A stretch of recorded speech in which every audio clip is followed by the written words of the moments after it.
Assalamualaikum warahmatullahi wabarakatuh. Perkenalkan, nama saya Intan Nuraini dengan NIM 23060644524, Prodi S1 PGSD Universitas Negeri Surabaya. Di sini saya sudah bersama Bapak Firman selaku Guru Sekolah Dasar Negeri Cangkrengsari. Mohon izin ya Bapak untuk mewawancarai selama 30 menit ke depan. Iya, boleh, silakan. Pertama, boleh perkenalkan diri Bapak dan juga latar belakang pendidikan Bapak Firman. Oke. Saya namanya Rusli Firmansyah, bisa dipanggil Pak Firman. Saya alumni Universitas Terbuka jurusan PGSD tahun 2020. Ya. Dari tahun berapa Bapak mengajar di SD Negeri Cangkrengsari ini? Saya mengajar di SDN Cangkrengsari ini sejak tahun 2014. Jadi sudah kurang lebih 10 tahunan lah. Sudah lama ya Pak? Sudah lama. Boleh diceritakan awal mula Bapak bisa mengajar di SD ini? Awal mula waktu itu saya dapat info kalau di sekolah ini membutuhkan guru bahasa Inggris sama komputer. Nah, kemudian saya mencoba untuk menaruh lamaran, alhamdulillah diterima. Jadi saya tahun pertama itu mengajar bahasa Inggris sama komputer. Tahun kedua mendapatkan tugas tambahan lagi mengajar jadi guru agama. Nah, karena ada guru agamanya yang sudah pensiun, jadi saya mengajar langsung 3 mata pelajaran, bahasa Inggris, komputer, sama agama.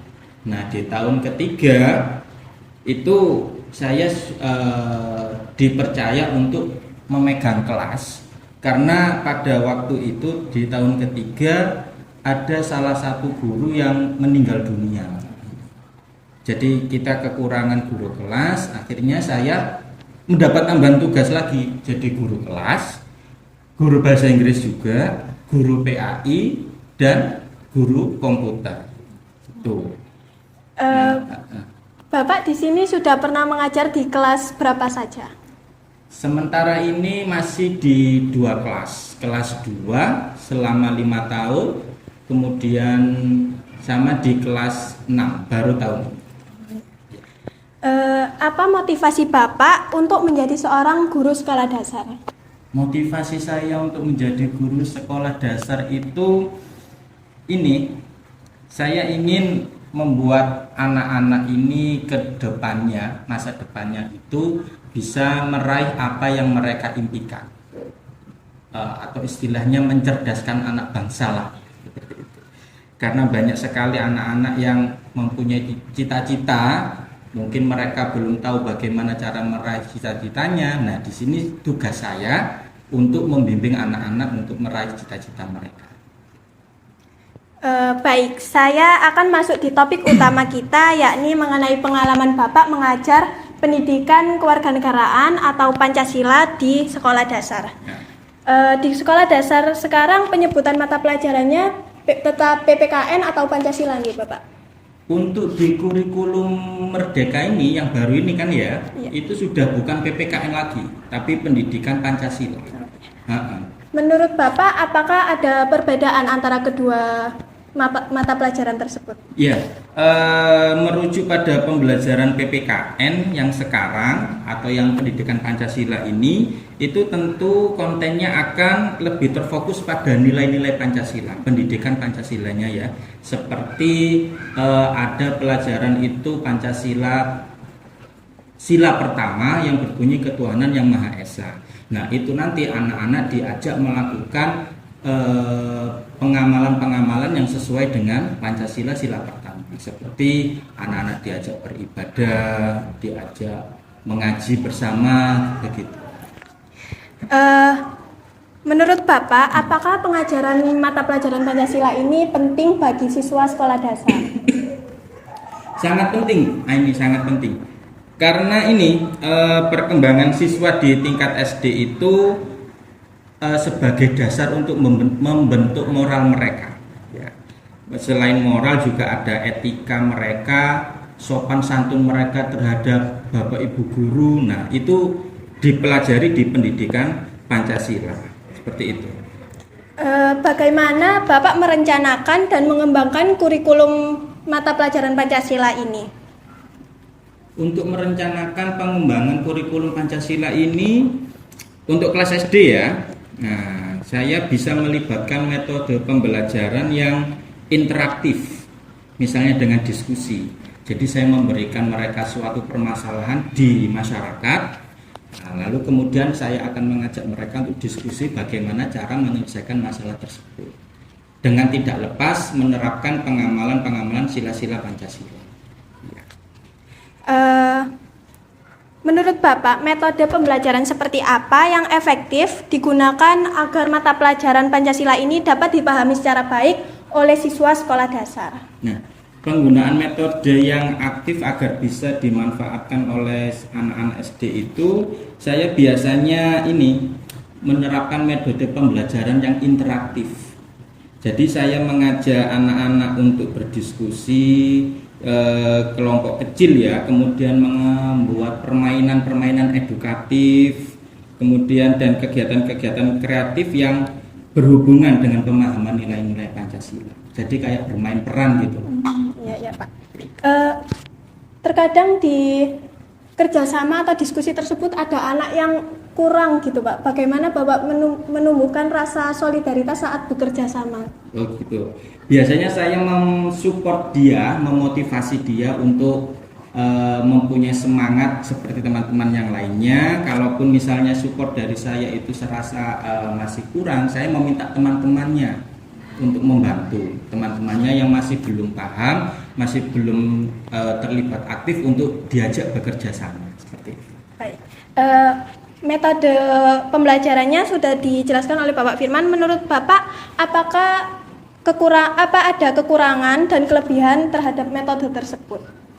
Kekurangan dan kelebihan pasti ada, semacam dari sisi anaknya sendiri itu ya, karena kan namanya masih anak SD itu kadang masih malu-malu seperti itu.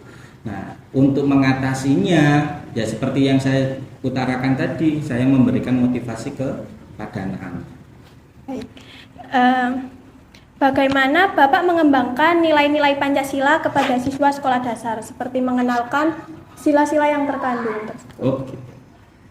Jadi selain pelajaran di dalam kelas, saya juga mengajak anak-anak untuk terjun ke masyarakat agar mereka lebih memahami nilai-nilai Pancasila. Contoh, saya mengajak anak-anak untuk pergi ke masjid. Pergi ke masjid untuk melaksanakan sholat bersama berjamaah. Kemudian jika di lingkungan sekolah itu ada kegiatan semacam kayak kerja bakti, gotong royong, anak-anak saya arahkan ke sana untuk membantu warga-warga sekitar membersihkan lingkungan di sekitar sekolah. Seperti itu. Baik. Selanjutnya, kegiatan apa yang Bapak lakukan dengan siswa untuk mempererat rasa kesatuan dan persatuan terhadap sesama siswa ataupun sesama guru? Untuk mempererat persatuan antar siswa dan sesama guru ya, antara siswa dengan guru, antara siswa dengan siswa itu biasanya saya mengajak mereka itu ngobrol-ngobrol misalnya di waktu istirahat, saya mengajak mereka atau saya mendatangi mereka. Nah, anak-anak, kamu sedang ngobrol apa begitu. Jadi saya ikut nimbrung berkomunikasi dengan mereka. Kemudian saya juga selipi di dalam komunikasi ngobrol bersama itu semacam kayak suatu masalah. Nah, misalnya Pak Firman punya masalah begini, apa yang harus kalian lakukan? Misal kalau temanmu sakit, nah yang harus kalian lakukan apa? Biasanya agar anak-anak itu bisa care dengan teman-temannya ya, ini saya mengajak mereka untuk bermain bersama, tapi tetap dalam pengawasan saya. Soalnya kan biasanya kalau tanpa pengawasan anak-anak itu kadang bermainnya tuh ngawur, bahkan sampai bertengkar. Nah, itu tetap saya awasi mereka bermain, kemudian saya ajak mereka untuk menjenguk temannya yang sakit. Misalnya ada temannya yang sakit, saya ajak mereka untuk jenguk.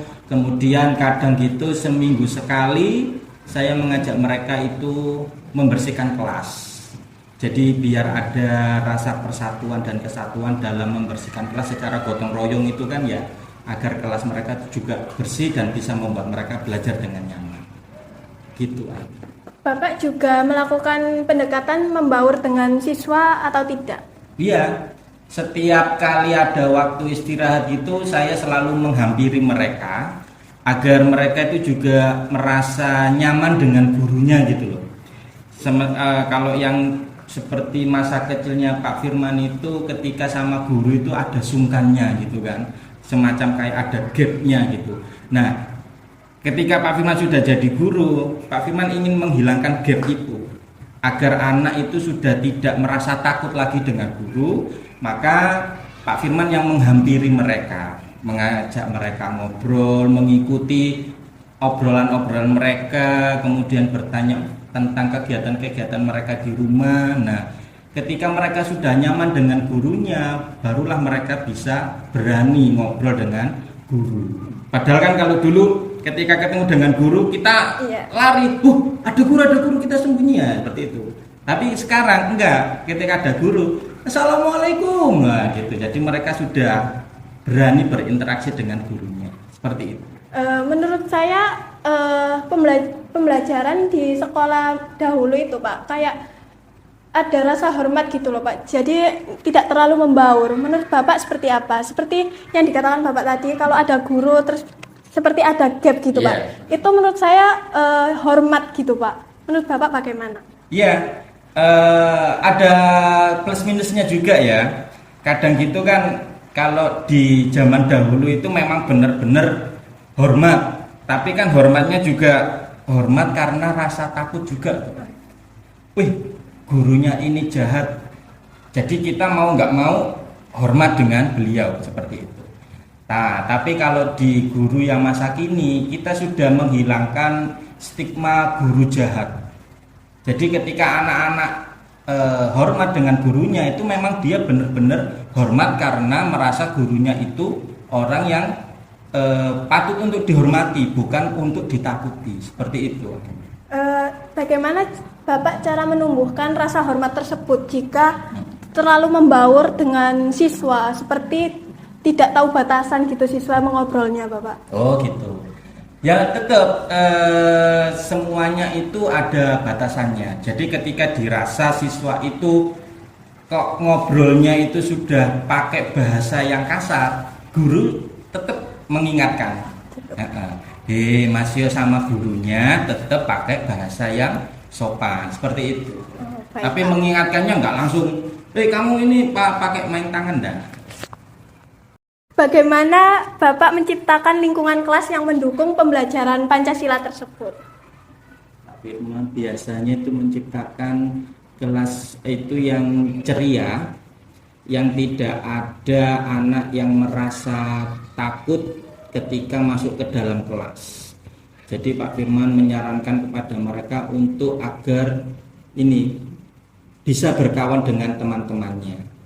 Jadi tidak ada yang saling bermusuhan, tidak ada yang saling mengejek, agar pembelajaran Pancasila, nilai-nilai Pancasila itu bisa dirasakan oleh anak-anak. Bagaimana Bapak menumbuhkan rasa minat siswa terhadap pembelajaran Pancasila?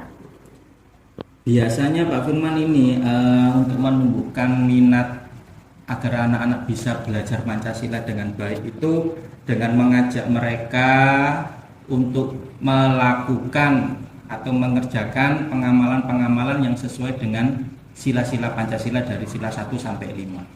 Seperti sila pertama itu berhubungan dengan beribadah, setiap waktu sholat Pak Firman mengajak mereka untuk sholat berjamaah.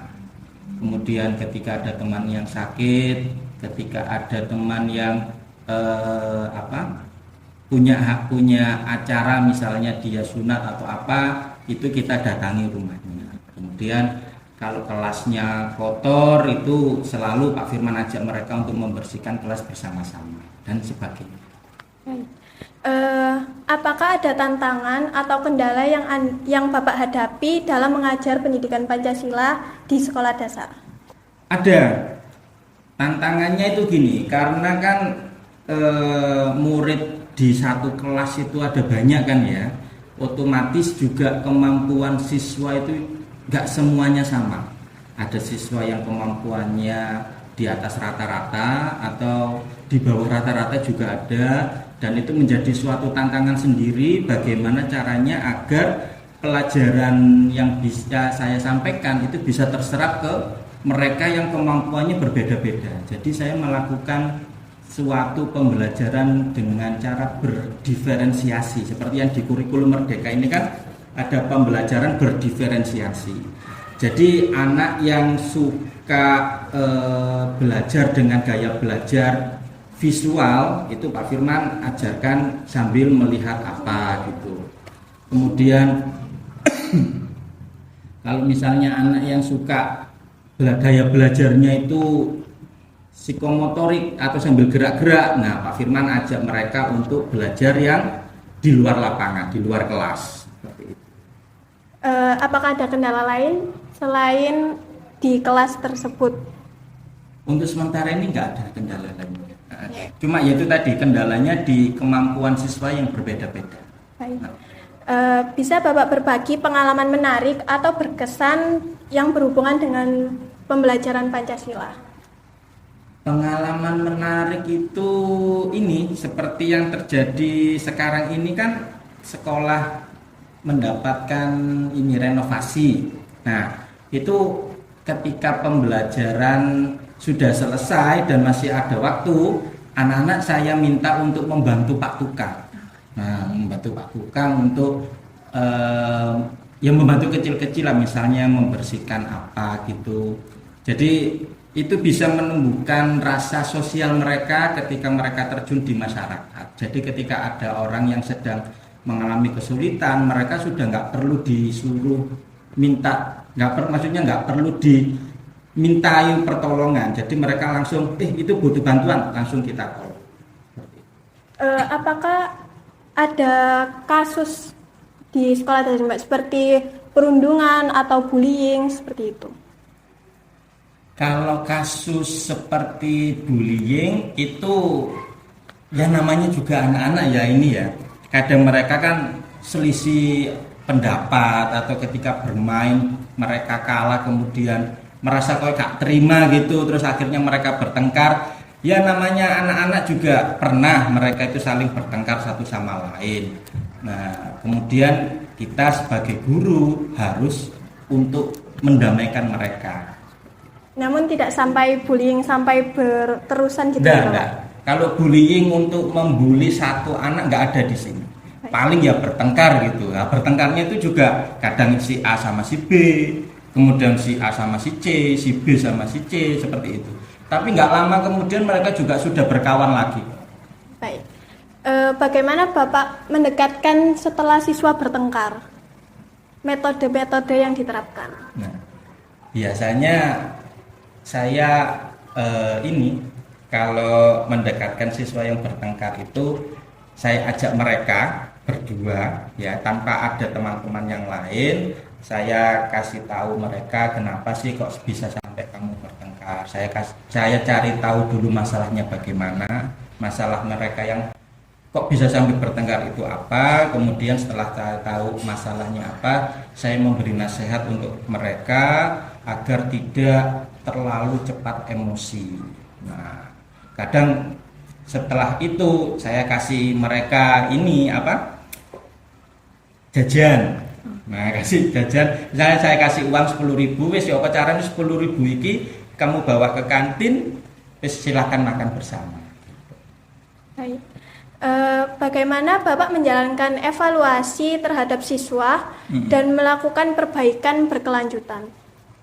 Evaluasi untuk mengetahui kalau siswa itu sudah memahami nilai-nilai Pancasila itu biasanya saya melaksanakan ujian.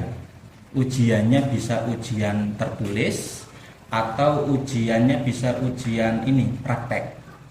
Jadi ketika ujian tertulis seperti yang ini ya, kayak PTS itu, PAS itu kan, itu ujian tertulisnya. Kalau ujian praktek itu biasanya saya mengamati anak-anak dari jauh, apakah ketika waktunya sholat, dia sholat. Nah, kemudian apakah dia selesai makan, bungkusnya dibuang ke tempat sampah. Itu saya pakai evaluasi observasi pengamatan sikap mereka seperti itu. Bagaimana cara mengatasi jika ada siswa yang belum paham terhadap suatu materi, Bapak? Kalau ada siswa yang ketika hasil evaluasi ujiannya itu ternyata di bawah KKM ya atau di bawah KKTP sekarang, itu biasanya saya memberikan waktu khusus buat dia. Jadi sepulang sekolah saya ajak dia untuk belajar lagi, Pak, nggak lama setengah jam.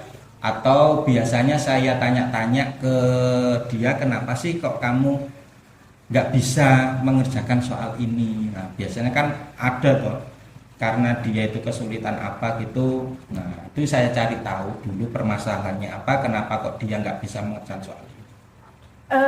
Menurut Bapak, apakah ada perbedaan antara kurikulum K13 dengan kurikulum yang terbaru ini, kurikulum Merdeka?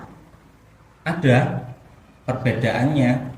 Mulai dari segi pelajarannya ya, kalau kurikulum K13 itu kan kita masih pembelajarannya tematik. Tapi kalau di kurikulum Merdeka ini pembelajarannya sudah bukan tematik lagi, tapi sudah kembali lagi ke mapel. Nah, namun yang di kurikulum yang terbaru ini, yang per mapel ini kita lebih merdeka lagi dalam hal mengajar. Jadi nggak berfokus pada ini kayak pembuatan RPP itu sekarang sudah diganti dengan modul ajar. Kemudian cara kita mengajar pun juga sudah bebas. Maksudnya kita sudah diberi kebebasan, nggak harus sesuai dengan seperti yang diberikan oleh pemerintah, bukan. Menurut Bapak, apa kekurangan kurikulum Merdeka? Untuk sementara ini kekurangannya belum ada ya kurikulum Merdeka ya. Cuma yang saya rasakan itu di bagian membuat modul ajarnya itu karena setiap pelajaran itu kita membuat modul ajar. Setiap materi ada modul ajarnya, setiap materi ada modul ajarnya. Mungkin ya di situ ya kita terlalu sering membuat modul ajar. Namun masalah itu sudah diatasi akan adanya platform PMM, platform Merdeka Mengajar. Jadi ketika kita mau misalnya kebingungan membuat modul ajar, kita bisa mencari referensi di aplikasi PMM itu. Jadi setiap guru sebelum mengajar itu membuat modul ajar seperti itu gitu? Iya, seperti itu membuat. Nah, terus kemudian ketika mereka merasa kesulitan atau kemudian ingin mencari referensi, itu pemerintah sudah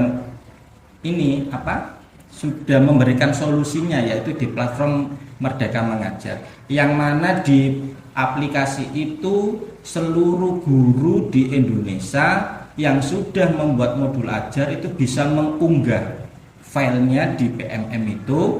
Nah itu nanti bisa didownload oleh guru-guru yang lain, jadi berbagi. Nah, guru berbagi. Tetapi apakah ada pedoman waktu membuat modul ajar gitu? Kalau pedomannya ada, itu sudah diberikan oleh pemerintah. Pedomannya ada mulai dari capaian pembelajaran, kemudian tujuan pembelajaran, alur tujuan pembelajaran, itu sudah diberikan pedomannya oleh pemerintah. Namun untuk pelaksanaannya itu sudah dikembalikan ke wewenang gurunya masing-masing. Mau dilaksanakan yang di dalam kelas boleh, mau dilaksanakan di luar kelas boleh, mau model yang seperti apa itu juga boleh. Merdeka pokoknya. Ya. Menurut Bapak, pergantian kurikulum, seringnya pergantian kurikulum itu menurut Bapak mengganggu siswa apa tidak? Kalau mengganggu siswanya sih ya nggak mengganggu sih, cuma kan gini, setiap zaman itu kan pasti berkembang, jadi kita membutuhkan perkembangan pengetahuan juga. Jadi pergantian kurikulum ini bukan dikatakan sebagai wah ini kok kurikulum gonta-ganti, nah bukan seperti itu ya. Jadi kalau pergantian kurikulum itu juga mengikuti perkembangan zaman. Karena kalau kita masih mengacu ke kurikulum yang lama itu sudah ketinggalan jauh dengan kurikulum yang baru. Ya, Tapi ada stigma kayak ganti menteri, ganti kurikulum gitu Bapak. Bagaimana menurut Pak Firman? Ya, ganti menteri, ganti kurikulum itu kan memang ketika apa ya? Kalau menurut saya ganti menteri, ganti kurikulum itu ya mau bagaimana lagi, karena memang untuk memperbaiki kualitas pendidikan di Indonesia ya.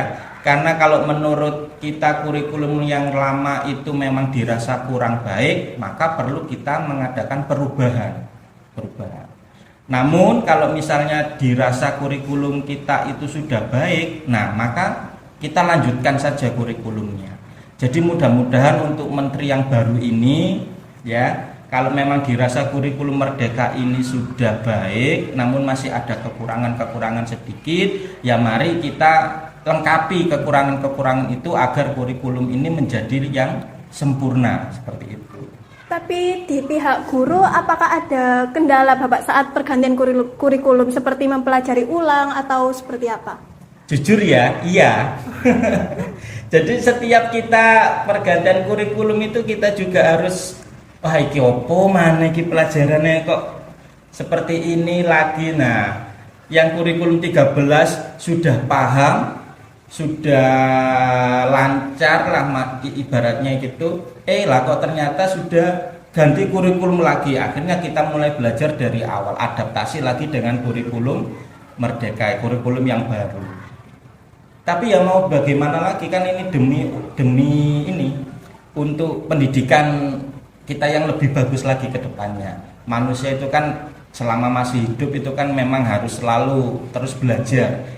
Ya kan, bahkan sampai ada hadis, kita belajar itu sampai ke liang lahat ya, mencari ilmu sampai ke negeri Cina, atau terus belajar sampai masuk ke liang lahat. Nah, di liang lahat pun juga kita masih harus belajar loh. Pertanyaan malaikat mungkar nakir 5 itu kan juga ujian itu, meskipun sudah mati ada ujiannya. Nah, seperti itu. Apa pesan atau nasihat khusus yang ingin Bapak sampaikan kepada rekan guru atau calon guru yang ingin mengajar Pancasila di sekolah dasar? Berarti ini untuk Aini ya. Ini kan calon guru juga kan ya, calon guru ya. Siapa tahu nanti Aini lulus dari kuliahnya bisa mengabdikan dirinya di sekolahnya. Ini kan sekolahnya Aini dulu kan ya. Alumni sini. Nah, pesan Pak Firman untuk Aini dan kawan-kawan, ingatlah bahwa kalian itu adalah calon pendidik masa depan bangsa. Oke, maka dari itu teruslah kalian belajar, jadilah teladan bagi teman-teman sebaya, kemudian selalu jaga semangat untuk berkontribusi positif kepada masyarakat dan bangsa. Baik Pak Firman, mungkin kita sudah berbincang-bincang lama. Saya akan membacakan kesimpulan podcast kita kali ini. Pembelajaran Pancasila dilakukan sejak di sekolah dasar merupakan tahapan yang sangat sesuai karena pembentukan karakter anak sekolah dasar dimulai di fase ini. Mata pelajaran Pancasila ini memiliki peran yang strategis dan sangat penting karena di dalam mata pelajaran ini mempelajari perilaku siswa sehari-hari dan menumbuh kembangkan siswa yang memiliki rasa nasionalisme sehingga diharapkan mampu menjadi pribadi yang lebih baik. Baik, terima kasih Bapak Firman sudah bersedia direpotkan. Sama-sama, alhamdulillah saya juga senang bisa membantu Aini. Baik, mohon maaf yang sebesar-besarnya apabila ada salah kata atau kata-kata yang tidak berkenan, mohon maaf yang sebesar-besarnya. Ya, sama, saya juga minta maaf apabila ada kekeliruan ataupun kurang jelasnya informasi yang bisa didapat dari saya. Baik, sekian dari video kami. Wassalamualaikum warahmatullahi wabarakatuh. Waalaikumsalam. You think I don't wanna run to you, but there are mountains, and there are doors that we can walk through.